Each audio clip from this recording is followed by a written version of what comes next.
Ang programang ito ay rated SPG. Striktong patnubay at gabay ng magulang ang kailangan. Maaaring may masiselang tema, lengguwahe, karahasan, sexual, horror o droga na hindi angkop sa mga bata.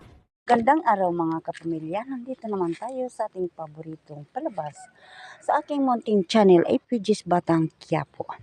Alam nyo, kabit ako ni Rigor Di Magiba.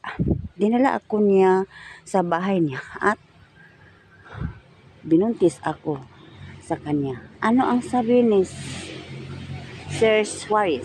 Sinaktan kanya. Binigay ko ang lahat sa kanya. Hindi mo alam ang plano ni Di Magiba. Siya ang pumalit sa pisto mo. Sige, umuwi ka na. Reklamo ka lang na hindi ka lasing. Sa kabilang banda naman, ang sabi ni Rigor, ano ang nangyari dito? Sagutin ninyo ako. Si Marites, pinuntahan ni Lena at sumugod siya. At hindi namin pinalabas sa bahay si Marites para walang gulo. Ang sabi ni Marites, yun ang malaking problema. Kailangan mo suportahan si Lena. Huwag kang magpadala sa kasamaan mo. Rigor, mabuti si Marites ay mahaba ang pasensya niya.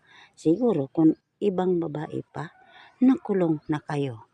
At hanggang dito lang mga kapatid, abangan naman natin bukas kung ano naman ang palabas sa aking paboritong APG's Batang Quiapo. At huwag niyo akong kalimutan sa pag-share, like, subscribe. Maraming salamat.